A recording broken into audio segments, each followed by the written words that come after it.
What's going on, YouTube? It's the old soldier coming back at you from Robeson County. Last week I decided to just take a week off doing videos. Just give my mind time to regroup, refresh, call it what you will.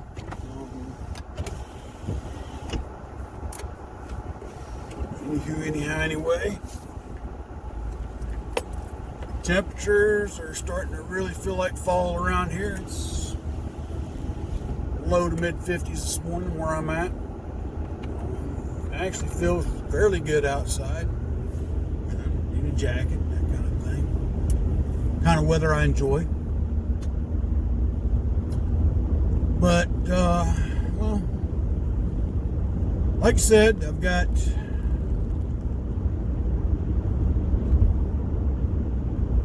few things going on, as y'all already know. My daughter got married, got a baby on the way. She's 10 weeks along this week. Don't know if I told you this or not, but my foster son, my other son, one that's in the Army,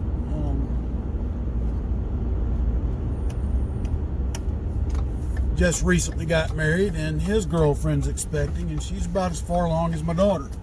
So now that means I've got 2 grandbabies coming about the same time, and me and Mrs.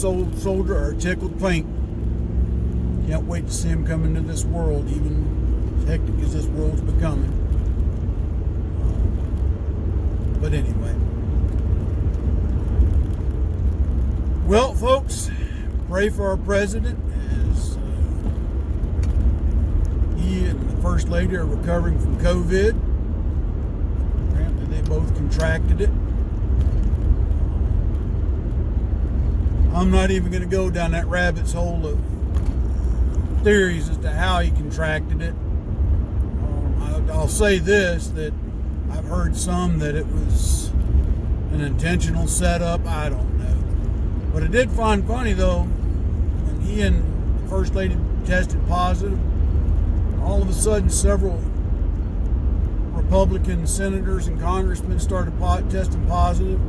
Governor Chris Christie of New Jersey, the former governor, I don't think he's governor anymore. Anyway, he tested positive. Just find that very coincidental.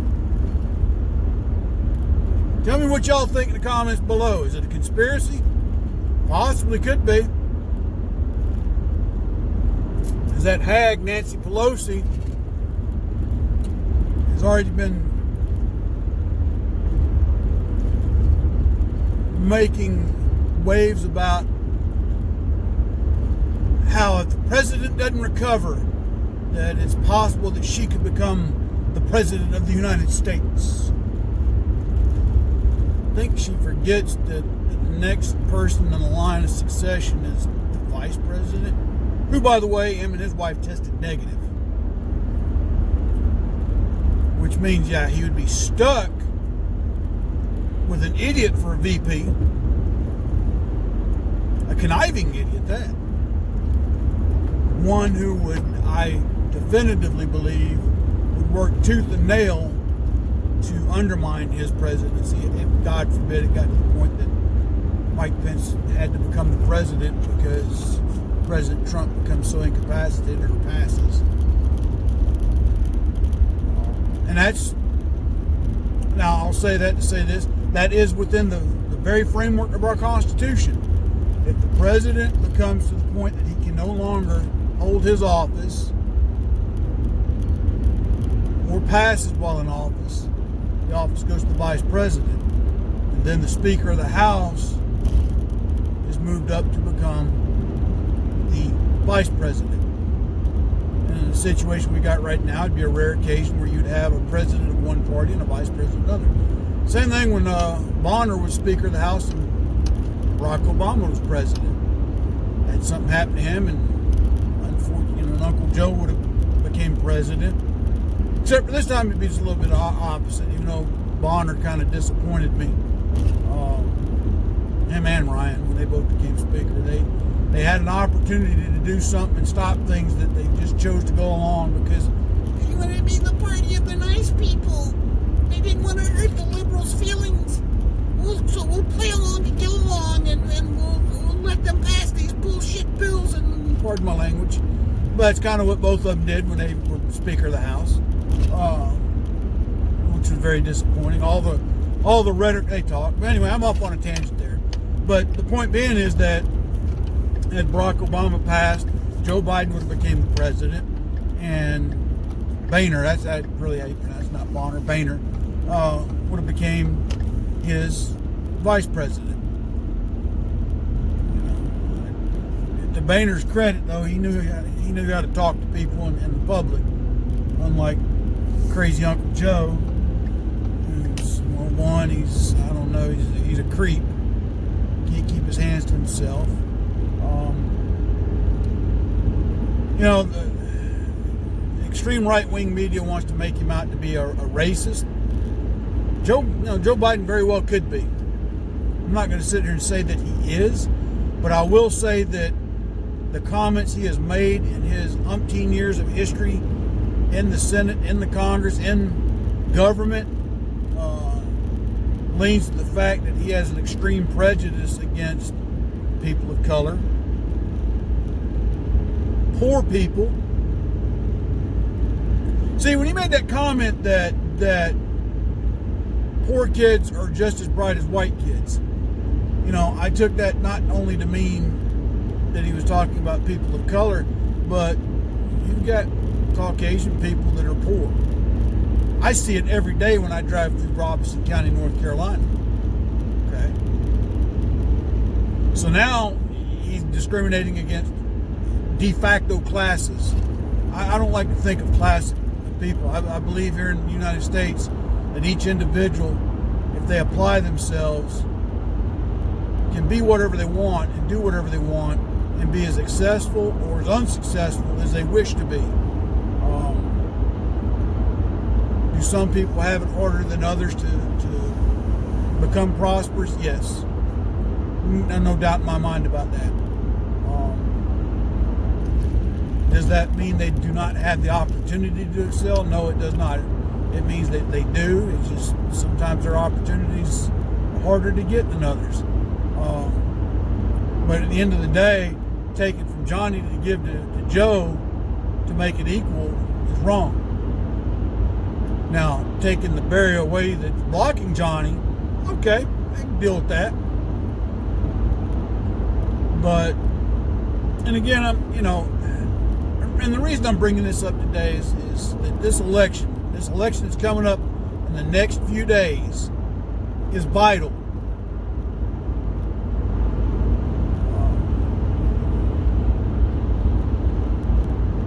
We know that the Communist Party in America is trying to make a resurgence.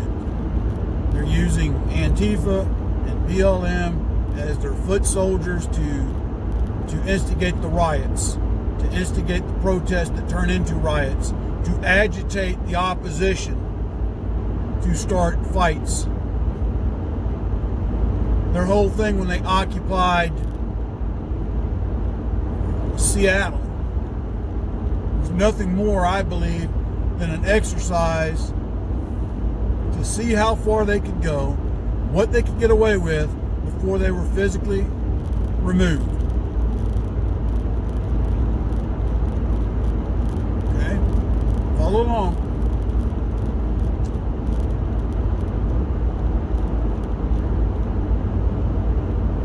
It took the mayor of that city almost 2.5-3 months to finally push them out of that occupied area because, well, they showed up at her doorstep and all of a sudden the summer of love turned into, I got a problem on my hands.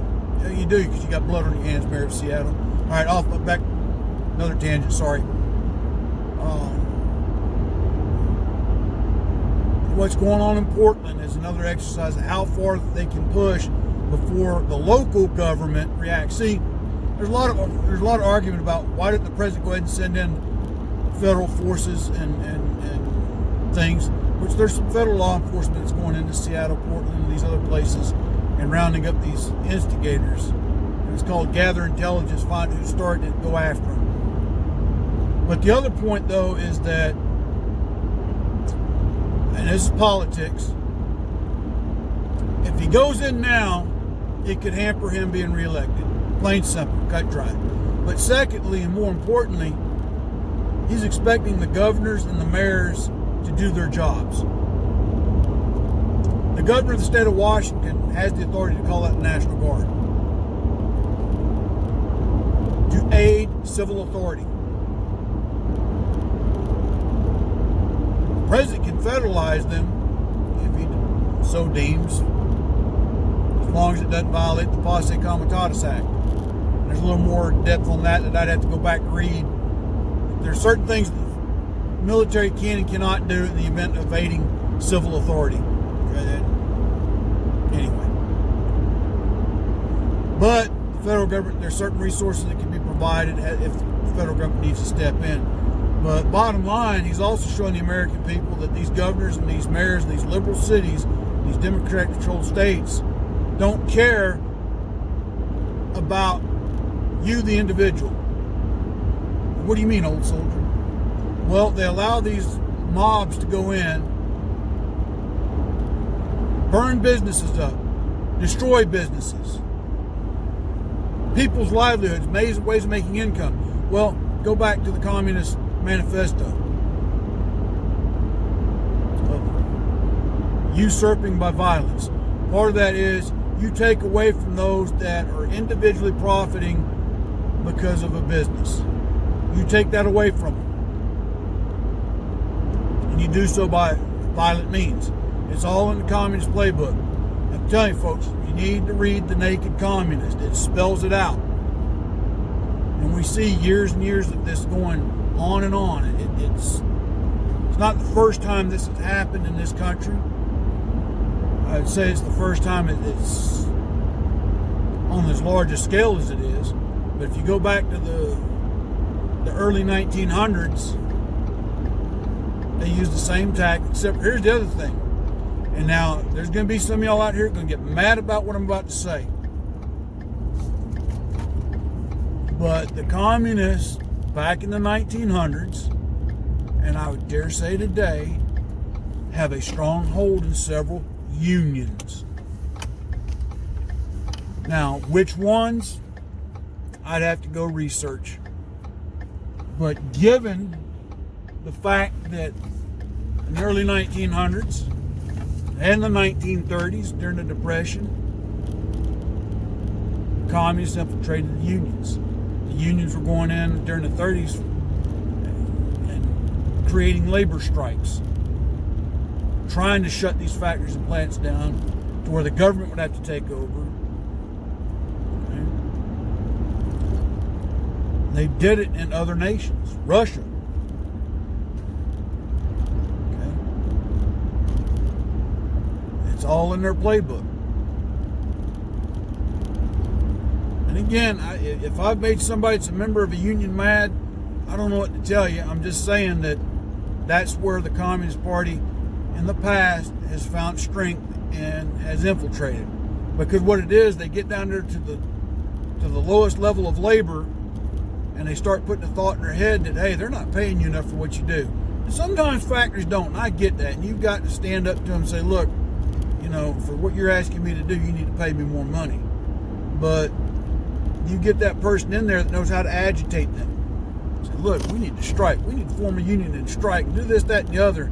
And then, oh, by the way, if they start hiring people that are not a part of the union, we'll go in and we'll beat them up. That's been known to happen. And again, like I said, that's just one aspect of how they get in. And again, this all ties to the coming election, folks. I believe my personal opinion is Joe Biden is nothing more than a puppet right now. That if he does win the election, he won't live past his inauguration. Or he won't be president past his inauguration.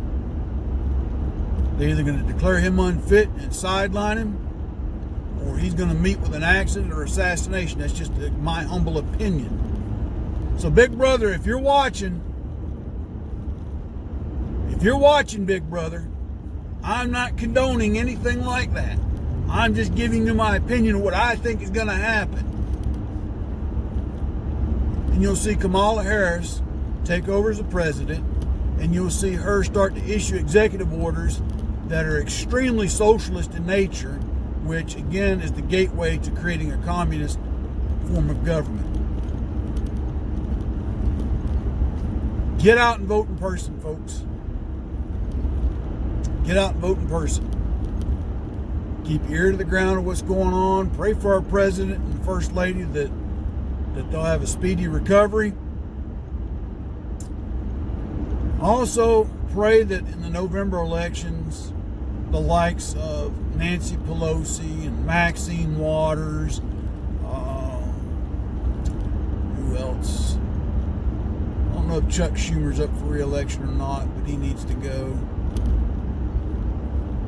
But there's several that are being challenged in their states right now, and I'm praying for their opposition to just knock it out the ballpark, especially in California. California, if you've been watching anything that's going on there, and I can only speak to some of the things I'm watching on certain channels I follow on YouTube, but I don't know if California's having a great awakening or if there's silent, whatever the case may be, but there seems to be a strong conservative movement starting to grow in California. Now, for my viewers that live in California, if that's not true or it's propaganda, tell me in the comments section below. But everything I'm watching is showing a conservative movement start to grow in places in California. People are getting tired of what I call asinine laws that have been passed in California that suppress people's liberties, especially First and Second Amendment. But and there's things that the mainstream media are not telling us, like the number of minorities that are actually turning towards supporting our current president. But again, in many of the nations that the Communist Party ever took over, it was a minority that wound up getting a position of power and began to rule by fear. That's what we have to be afraid of, folks. So, anyway, that's all I've got for you today.